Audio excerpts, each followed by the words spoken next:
Hello friends, welcome back to my channel. Last की video में हमने देखा था कि हमने डेल्टा एक्सचेंज की एपीआई का यूज़ करके किस प्रकार से प्रोडक्ट और उसके टिकर और साथ में जो हमारा हिस्टोरिकल डेटा फैच किया था। और वहाँ हमने उसके साथ साथ देखा था कि हमने किस प्रकार से उस डेटा को एक टेबल फॉर्मेट में या हमने पेंडास में ऐसे स्टोर किया था। एक प्रॉपर हमने यहाँ फंक्शन बनाया था। उस फंक्शन में हमने सिंबल, रेजोल्यूशन, स्टार्ट डेट और एंड डेट पास की थी। और वो हमें फंक्शन क्या रिटर्न कर रहा था, कैंडल डेटा पूरा स्टार्ट से एंडिंग डेट का पूरा रिटर्न कर रहा था। तो आज की वीडियो में हम वीडियो वहीं से आगे कंटिन्यू करते हैं और आज हम देखेंगे कि ये जो हमारा डॉक्यूमेंटेशन वाला पेज है और हम यहाँ पर आएँ और यहाँ पर यदि हम देखें तो जैसे मान लीजिए आज की वीडियो हम देखेंगे कि ऑप्शन चेन को हम किस प्रकार से फैच कर सकते हैं और हम किस प्रकार से उसे एक्सेल में या किसी आपको डेटाबेस में स्टोर करना है तो किस प्रकार से हम वहाँ पर हम कर सकते हैं। वैसे हमने जो ऑप्शन चेन है वो हमने फायर्स, अपस्टॉक्स, फिनवासिया, इन सब से भी किस प्रकार से क्या फैच करते हैं वो बताया है। एक किसी साथी का कमेंट था कि वो हम उसे रिफ्रेश कैसे करेंगे। तो ये देखिए हमारा अपस्टॉक्स ऑप्शन चेन वाला कोड है और यहाँ पर जो फंक्शन है जो एक्सेल में राइट कर रहा है, जैसे ये हमारा फंक्शन है, ये एक्सेल में डेटा राइट कर रहा है। तो इस फंक्शन को यदि हम उठाकर एक लूप में डाल दें इस प्रकार से, कोई भी हमारा एक वाइल ट्रू करके लूप बना लें, इनफाइनाइट एक लूप क्रिएट कर लेंगे और उसके अंदर हम इस फंक्शन को कॉल कर दें और उसके बाद कुछ जितनी भी टाइम का आपको वेट चाहिए, कितने टाइम में रिफ्रेश करना है, उतनी देर के लिए इसको स्लिप करा दें तो उतनी देर में क्या होगा, हमारा डेटा रिफ्रेश होता रहेगा। तो चलिए हम अपना वीडियो स्टार्ट करते हैं।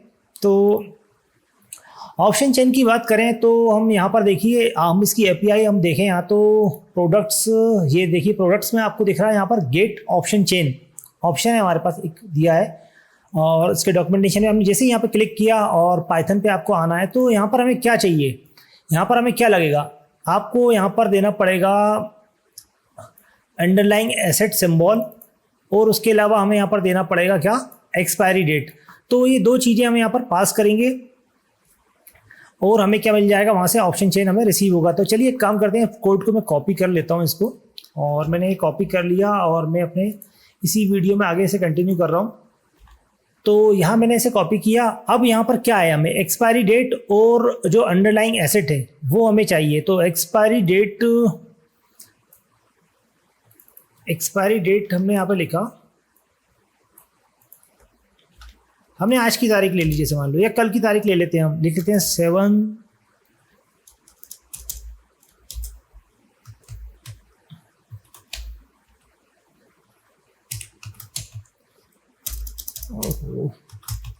तो ये हमने डेट यहाँ पर लिख दी, ये हमारी एक्सपायरी डेट हो गई है। और इसके अलावा हम यहाँ पर हमने क्या देना है, अंडरलाइन एसेट सिंबल देना है ना, सिंबल्स देना है। तो आपको यहाँ पर आना है और यहाँ पर हमने लिख दिया, जैसे मान लीजिए हमें बिटकॉइन के लिए फैच करना है तो BTC लिख देंगे हम यहाँ पर।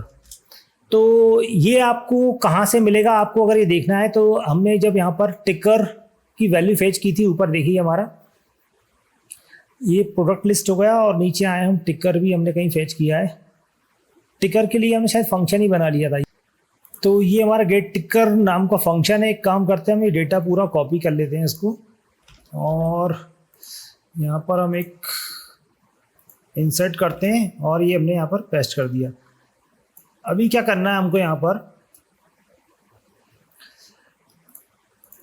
रिटर्न तो कराएगा नहीं क्योंकि हमारा फंक्शन नहीं है। और हम एक काम करते हैं, यहाँ पर tickers equal to PD dot data frame dot from dict, और इसके अंदर हमने क्या करता है, रिजल्ट RES का कौन सा हमें रिजल्ट, तो ये हमने यहाँ पर इसे असाइन कर दिया है। और यहाँ हम टिकर्स को प्रिंट भी कर लेते हैं।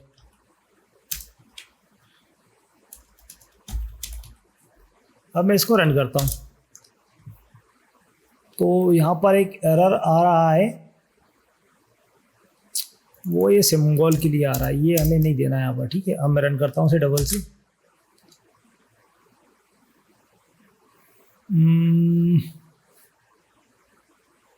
if r अब हो गया सही। तो ये देखो, ये हमारे जितने भी टिकर्स है वो हमारे यहाँ पर आ गए हैं, है ना। तो यहाँ पर देखिए, यहाँ पर सबको देखिए, यहाँ पर आपको ट्रेडिंग जो हमारा जो अंडरलाइंग एसेट सिंबल है वो यहाँ पर इसका नाम दिख जाएगा आपको।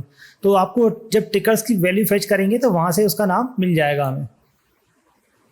तो इसी प्रकार हर जो भी हमारा ट्रेडिंग सिंबल है वो यहाँ पर, उसका जो अंडरलाइंग एसेट सिंबल है वो हमारा इस टाइप से यहाँ से आप ले सकते हैं।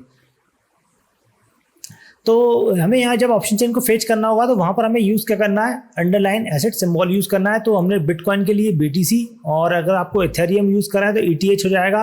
ऐसे ही आप वहाँ से देख सकते हैं सब कुछ। तो अभी क्या एक्सपायरी डेट हमने सेलेक्ट कर ली यहाँ पर 7 जुलाई, और जो हमारा अंडरलाइंग एसेट है वो हो गया हमारा BTC।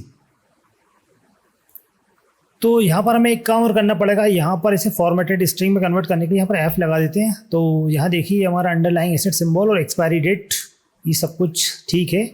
और यहाँ पे लिख दिया हमने OC, रिजल्ट लिख देते हैं, result equal to Jason r.json। उसके बाद आ रही है, इसको प्रिंट कर देते हैं बस, और क्या। अब मैं इसको एग्जीक्यूट करता हूँ। तो यहाँ देखो, ये जैसे हमने इसे एग्जीक्यूट किया पूरी ऑप्शन चेन जो है वो हमारी फैच हो चुकी है ना। तो ऑप्शन चेन में हमें spot price, contract type, tag, turnover, volume, strike price, OI contract, symbol का ये नाम है हमारा, पुट है ना। तो product ID, OI change, OI values, open low high, greeks मिल गए यहाँ पर हमें, है ना। और उसके बाद price band, time stamp, turnover.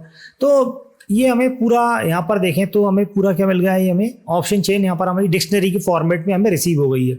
But अब हम इसको किस प्रकार से हम इजीली एक टेबुलर फॉर्मेट में किस प्रकार से हम इसे कन्वर्ट करते हैं वो सब हम देखते हैं। अब इसको टेबल फॉर्मेट में कन्वर्ट करते हैं, ऐसे एक्सेल में हम किस प्रकार से भेज सकते हैं तो वो सब हम देखते हैं।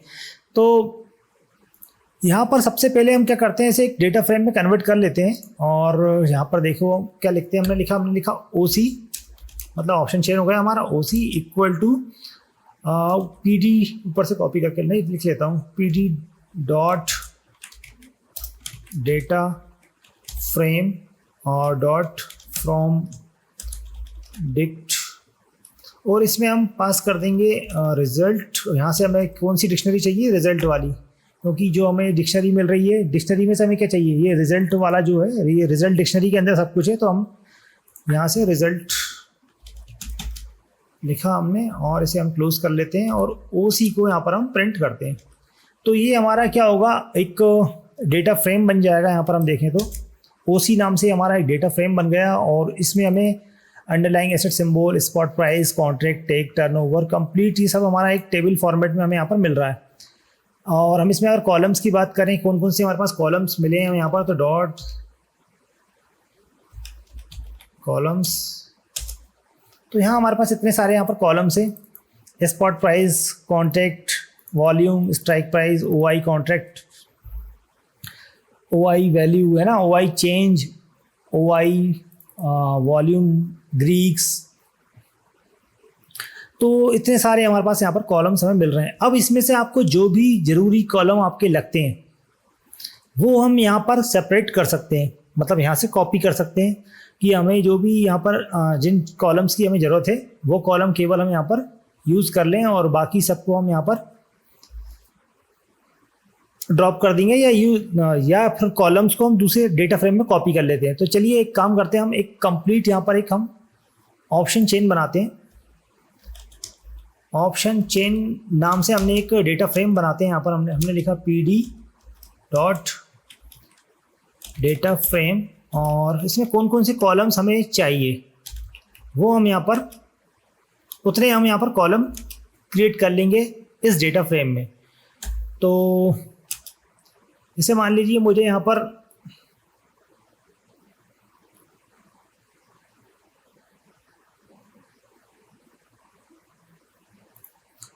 स्पॉट प्राइस चाहिए, तो मैं स्पॉट प्राइस को यहाँ पर कॉपी कर लेता हूँ। कॉन्ट्रैक्ट टाइप चाहिए तो ये भी कॉपी कर लेता हूँ, जैसे मैंने दोनों चाहिए तो मैंने दोनों कॉपी कर लिए यहाँ पर। और मुझे यहाँ पे जैसे मान लीजिए क्लोज वैल्यू चाहिए, OI वैल्यू क्लोज ले लेता हूँ यहाँ से। वॉल्यूम चाहिए, जैसे मान लीजिए वॉल्यूम चाहिए तो वॉल्यूम ले लिया, स्ट्राइक प्राइस भी कॉपी कर लिया। इसके अलावा मुझे यहाँ से OI चाहिए, OI ले लेता हूँ। और यहाँ पर मुझे ग्रीक्स चाहिए, ग्रीक्स कहाँ है, ये रहे ग्रीक्स। और उसके अलावा भी आपको जो भी ज़रूरत लगे वो आप यहाँ पर ले सकते हैं। मैंने तो अभी फ़िलहाल इतना डेटा ले लिया। अब ग्रीक्स में हम देखें अगर, तो देखिए ग्रीक्स में हमें डेटा कैसा मिल रहा है, या हमने इसे ऑप्शन चेन में कन्वर्ट किया। मैं आपको ऊपर दिखाता हूँ, देखो ऑप्शन चेन में हमने इसे कन्वर्ट किया था, तो जो ऑप्शन चेन है वो हमारी कैसी प्रिंट हो रही थी। यहाँ देखो, यहाँ पर क्या हो रहा है, जो हमारे टर्नओवर हो गया और इसमें से मुझे ग्रीक्स वाला कॉलम देखना है। तो यहाँ ग्रीक्स जो है, ग्रीक्स एक्चुअल में क्या है, ग्रीक्स का जो डेटा है वो अंदर एक और डिक्शनरी है, मतलब नेस्टेड डिक्शनरी। डिक्शनरी के अंदर हमारे एक और डिक्शनरी है। तो ग्रीक्स के अंदर डिक्शनरी फॉर्मेट में हमारे पास डेल्टा, गामा और थीटा, वेगा, रो, इन सब की वैल्यूज़ हैं। तो वो हमें चाहिए होंगी, क्योंकि हम अगर ग्रीक्स को प्रिंट करेंगे तो इस प्रकार से हमें डेटा मिलेगा जो हमारे कुछ काम का नहीं रहेगा। तो हमें यहाँ पर ग्रीक्स की जगह हम क्या लिखेंगे, यहाँ पर लिखेंगे हम डेल्टा। चलिए मैं ग्रीक्स को भी रहने देता हूँ। इसके अलावा मुझे यहाँ पर चाहिए डेल्टा और मुझे चाहिए यहाँ पर अलग से थीटा, और यहाँ पर चाहिए हमें गामा, और हमें यहाँ चाहिए वेगा। ये सब की वैल्यूज़ भी हमें चाहिए। तो ये हमने कंप्लीट यहाँ पर हमारा एक डेटा फ्रेम बना लिया हमने, ब्लैंक ऑप्शन चेन। और ये देखिए अभी हमारे पास spot price, contract type, volume, strike price, OI, greeks में डेटा हमें इस प्रकार से मिलेगा। ये देख लीजिए, इस प्रकार से हमें यहाँ पर डेटा मिलने वाला है एक साथ, एक डिक्शनरी के फॉर्मेट में। बट हमें सेपरेट करना होगा, उसके लिए हम क्या कर सकते हैं वो हम आगे देखते हैं अभी कोड में।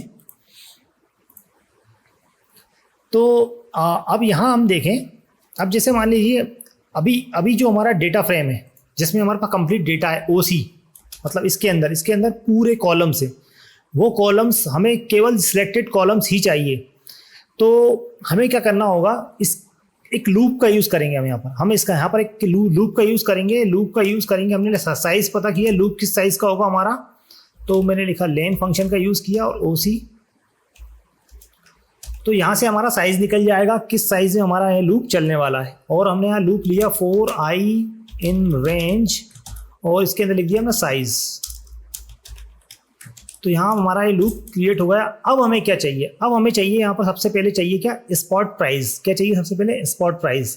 तो अगर मुझे यहाँ से डेटा निकालना है, जैसे मान लीजिए ऊपर में ब्लैंक, मुझे OC नाम का जो डेटा फ्रेम है वहाँ से डेटा चाहिए। जैसे मान लीजिए मुझे सबसे पहली स्पॉट प्राइस ही चाहिए, तो मुझे कैसे मिलेगा, मैं लिखूँगा OC और यहाँ पर लिखना पड़ेगा मुझे स्पॉट प्राइस और यहाँ पर 0।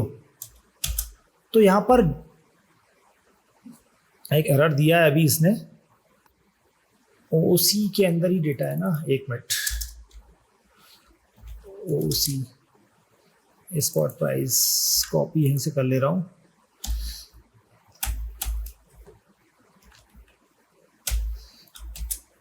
हाँ, तो ये देखो हमारा स्पॉट प्राइस वाला हमारा यहाँ पर पूरा कॉलम आ गया है। यहाँ से मुझे पहली वाली वैल्यू चाहिए, तो यहाँ पर मुझे यहाँ पर इसे क्या करना पड़ेगा, 0। तो यहाँ देखो पहला रो था हमारा, उसकी वैल्यू यहाँ से निकल जाएगी। तो इस प्रकार से हमें लूप में भी पूरा करना पड़ेगा। यहाँ पर हमें लिखना पड़ेगा, जैसे मान लो हमें स्पॉट प्राइस में वैल्यू रखना है, तो स्पॉट प्राइस को वैल्यू कहाँ से मिलेगी, इक्वल टू सेम OC, अरे कॉपी पेस्ट गलत हो गया। इस प्रकार से हमें करना पड़ेगा। तो अब क्या होगा, जो डेटा फ्रेम है वहां से स्पॉट प्राइस की जो भी वैल्यू होगी, ये 0 की जगह हम लिखेंगे I, क्योंकि हम लूप के अंदर इसको डाल रहे हैं। तो आई की जो भी वैल्यू होगी, लूप चल रहा है कंटिन्यू 0 से लेके जितना भी हमारा उसका लेंथ होगा डेटा फ्रेम का, वहां तक लूप चलेगा। तो पहली बार में 0 कॉल 0, फिर सेकेंड बार में 1, तो इस प्रकार से पूरा डेटा हमारा कॉपी होता जाएगा। तो स्पॉट प्राइस आ गया। इसी प्रकार से हम कॉन्ट्रैक्ट टाइप भी ले आएंगे। इसे कॉपी कर ले रहा हूं मैं।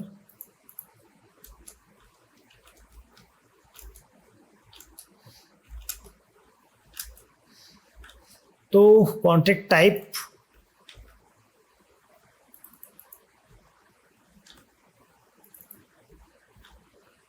उसके बाद हमारा वॉल्यूम कॉपी किया ऐसे भी, फिर स्ट्राइक प्राइस,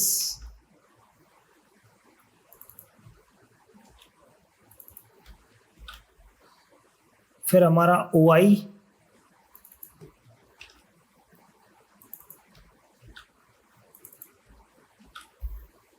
OI आ गया। उसके बाद हमारा ग्रीक्स। अब देखो मैं ग्रीक्स को अगर मैं, एक मिनट, ये आ गया हमारा ग्रीक्स। अब मैं इसको कर देता हूँ कमेंट, और यहाँ पर जो हमारा हमने यहाँ बनाया था इसको मैं एक काम करता हूँ, पहले यहीं क्लोज करता हूँ। ऐसा क्यों बताता हूँ मैं आपको। अभी मैंने एक डेटा फ्रेम को मॉडिफाई कर दिया, ये हमारा डेटा हो गया, और मैं ये लूप चला देता हूँ। लूप चलाने के बाद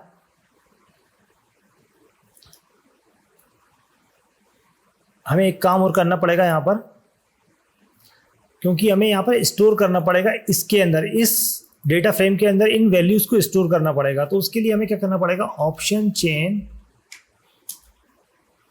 dot loc length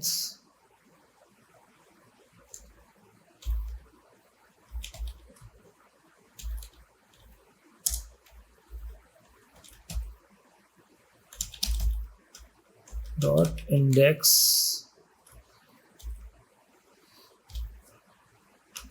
equal to, अब ये वैल्यूज हमें उसी क्रम में लिख देंगे हम, spot price comma contract type comma volume. ये सेम हमने अपस्टॉक्स में ऑप्शन चेन फेच करी थी तब यूज़ किया था, एक लूप चलाकर। वहाँ भी हमने नेस्टेड जो डिक्शनरी थी वहाँ से हमें डेटा लेना था, इसलिए हमने लूप वगैरह का यूज़ किया था। यहाँ भी हमारी नेस्टेड डिक्शनरी ग्रीक्स में जो डेटा मिल रहा है वो हमें एक साथ मिल रहा है। अब मैं इसको रन करता हूँ, रन हो गया। अब मैं ऑप्शन चेन को यहाँ पर प्रिंट करके बताता हूँ। ऑप्शन चेन को मैं जैसे ही यहाँ पर प्रिंट करूँगा,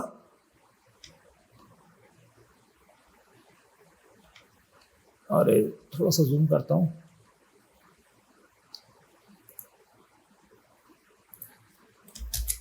तो यहाँ देखो ये जो हमें डेटा मिला है, एक्चुअल में हमारा डेटा तो पूरा आ चुका है। यहाँ पर ऑप्शन चेन का पूरा डेटा हमने फैच कर लिया है, कॉल के ऑप्शन ऊपर हमारे पुट के ऑप्शन से, पर ये जो ग्रीक्स का जो हमें डेटा मिला है वो इस फॉर्मेट में मिल रहा था। इसीलिए हम क्या कर रहे थे, यहाँ पर हमने, अरे एक मिनट, यहाँ पर हमने क्या किया था, ज़्यादा ऊपर चले गए,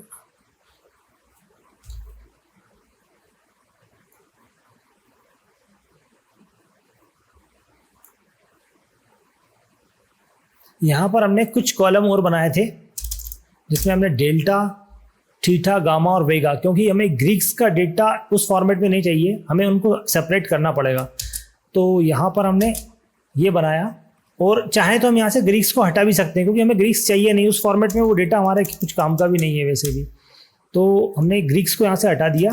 अब हमारे पास क्या है, ग्रीक्स की जगह पर डेल्टा, थीटा, गामा और वेगा आ गया है। तो हम यहाँ पर भी ग्रीक्स को हटा देंगे, हमें ग्रीक्स की जरूरत नहीं है। ग्रीक्स में से हमें क्या चाहिए, इसमें से हमें चाहिए डेल्टा। तो यहाँ पर हम लिखेंगे, इस ग्रीक्स में से हमें क्या चाहिए, डेल्टा। तो यहाँ लिख देंगे हम डेल्टा, और इस ग्रीक्स की जगह पे हम लिख दिया डेल्टा। और इसी प्रकार हमें थीटा, गामा और वेगा लिखेंगे यहाँ पर।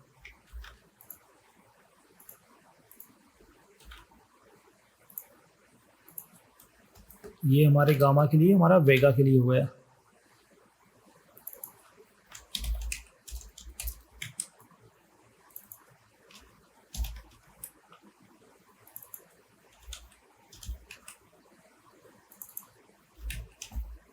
ये हमारा गामा हो गया, और ये हमारा वेगा। यहाँ भी हमें बढ़ाना पड़ेगा डेल्टा थीटा गामा वेगा। अब मैं इसे एग्जीक्यूट करता हूँ, ये हमारा एग्जीक्यूट भी हो गया और मैं इसको अब प्रिंट करता हूँ। तो यहाँ देखिए ये हमारा पूरा जो डेटा था हमारा ग्रीक्स का डेटा अलग हो गया, सेपरेट हो गया, डेल्टा अलग, थीटा अलग, गामा अलग, वेगा अलग। अब ये हमारा क्या हो गया, ऑप्शन चेन का डेटा पूरा आ चुका है। अब इसे आप एक्सेल में भेज सकते हैं या फिर हमें इसे ऑप्शन चेन में जमाना है, जैसे कि स्ट्राइक प्राइस के अकॉर्डिंग पुट एक साइड हो जाते हैं और कॉल एक साइड, उस फॉर्मेट में यदि आपको चाहिए तो वो भी हम कर सकते हैं। उसके लिए यहाँ पर हमें थोड़ा सा और कुछ कोड वगैरह लिखना पड़ेगा, चलिए वो भी हम देख ही लेते हैं। तो ये हमारा पूरा ऑप्शन चेन आ गया। अब हमें यहाँ पर फिल्टर लगाना पड़ेगा, कॉल ऑप्शंस अलग करेंगे, यहाँ पर हम पुट अलग करेंगे, है ना।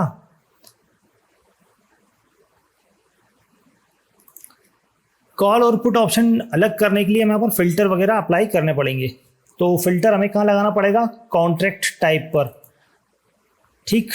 तो चलिए करते हैं कोड, हम थोड़ा सा लिखते हैं यहाँ पर पुट डीएफ, पुट वाला यहाँ पर हमें लगाना है ऑप्शन चेन का, ये हमारा डेटा फ्रेम है और ऑप्शन चेन में से हमें फिल्टर कहाँ लगाना है, ऑप्शन चेन में कहाँ लगाना है, कॉन्ट्रैक्ट टाइप पर,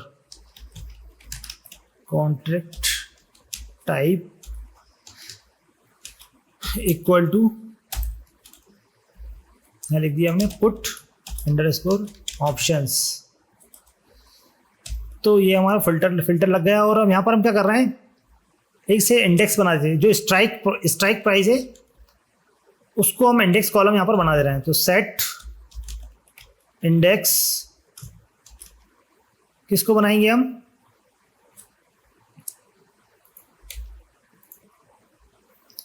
स्ट्राइक प्राइस को, स्ट्राइक प्राइस को हमने यहाँ पर इंडेक्स कॉलम यहाँ पर बना दिया है और यहाँ पर लिख देते हैं हम in place equal to true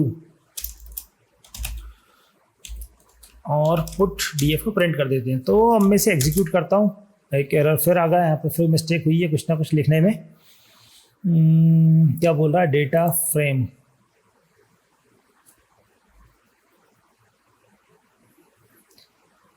ठीक है, यहाँ पर गड़बड़ हुई है, ये मेरा यहाँ बंद हुआ है, यहाँ पर स्टार्ट हुआ है। ये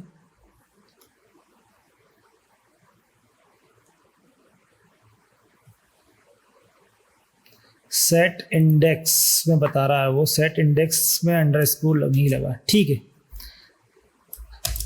ओके। तो ये हमारा यहाँ पर फिल्टर लग गया है और ये हमारे पुट की जो स्ट्राइक्स हैं वो पूरी अलग हो गई हैं और यहाँ पर स्ट्राइक प्राइस वाला जो कॉलम है उसे हमने इंडेक्स कॉलम बना दिया। इसी प्रकार से हम कॉल के लिए करेंगे। तो कॉपी कर ले रहा हूँ मैं सीधा सीधा, इसको यहाँ पेस्ट करते हैं और इसे लिख देता हूँ मैं यहाँ पर call DF, contract put option की जगह कॉल ऑप्शंस, पुट डीएफ की जगह हम यहाँ पर कॉल डीएफ, और कुछ यहाँ पर चेंज है क्या, नहीं, कॉल डीएफ, ये हो गया हमारा। अब मैं इसे रन करता हूँ, ये हमारा यहाँ पर कॉल के ऑप्शंस अलग हो गए। तो इस प्रकार से यहाँ पर हमने ये जो पुट का डेटा और कॉल का डेटा यहाँ पर हमने सेपरेट यहाँ पर कर लिया है। अब हमें क्या करना पड़ेगा, इन दोनों डेटा को जो अलग हो गए हमें एक साथ हम इनको मर्ज कर लेंगे और हमारी यहाँ पर कंप्लीट ऑप्शन चेन बन जाएगी। और ओपी चेन लिखा मैंने यहाँ पर equal to P D dot concat, दोनों को हमें जोड़ना है यहाँ पर। और एक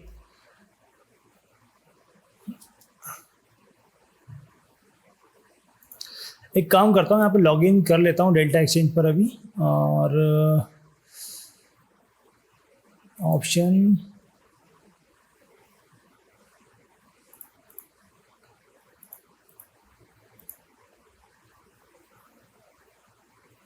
लॉगिन तो है ही मेरा। मार्केट में हम चले यहाँ पर ऑप्शंस। तो ये देखो, ये हमारी ऑप्शन चेन है, एक साइड कॉल की और एक साइड पुट की है ना। तो इस प्रकार से हमारा स्ट्राइक प्राइस सेंटर में है। तो इस प्रकार से हम क्या करते हैं, यहाँ पर वापस चलते हैं हमारे कोड पर। तो कॉल सबसे पहले हमने क्या करा, यहाँ पर लिखा कॉल डीएफ, एक मिनट, कॉल df और यहाँ पर हमने पुट df ब्रैकेट 1 और एक्सिस 1 पर इनको हमने यहाँ पर कॉन्केट कर दिया। OP चेन को यहाँ पर हम प्रिंट कर लेते हैं और जैसे ही मैं इसे एग्जीक्यूट करूँगा एक एरर आ गया क्योंकि मैंने क्या करा, एक्सेस लिखना था, एक्स लिखा गया वहाँ पर।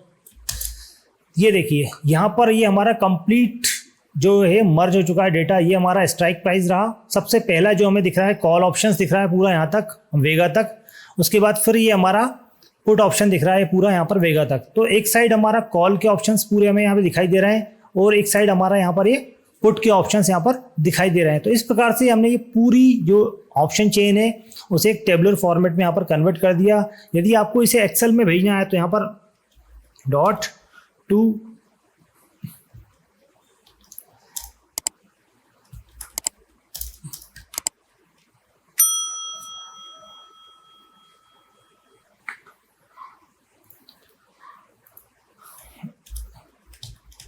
और यहाँ पर हम नाम दे सकते हैं कुछ भी, ABCD जो भी आपको देना हो XLSX और यहाँ ब्रैकेट बंद करेंगे और इसे हम एग्जीक्यूट कर देंगे। तो यह क्या होगा, हमारा ये डेटा पूरा एक्सेल में जो करंट डायरेक्टरी है उसमें जाकर सेव हो जाएगा। तो इस प्रकार से हम ऑप्शन चेन को यहाँ पर ला सकते हैं। और यदि ये डेटा हमें कंटिन्यू राइट करना हो एक्सेल में और उसे कंटिन्यू रिफ्रेश कराना हो तो वो भी हम करा सकते हैं। उसके लिए हमें क्या करना होगा, हमने जिस प्रकार से ऑप्शन अपस्टॉक्स का एक वीडियो बनाया था वहाँ हमने एक्सेल में पूरा डेटा राइट करके बताया था। तो उस प्रकार से वहाँ एक्सेल में रेंज वगैरह सेट करना होगा आपको। रेंज वगैरह आप सेट कर सकते हो। जो हमारा ऑप्शन चेन का डेटा है ये देखिए इस प्रकार से हमारा ऑप्शन चेन का जो डेटा हम ला रहे हैं वो डेटा को हम सीधा सीधा उस रेंज को असाइन कर देंगे, है ना। और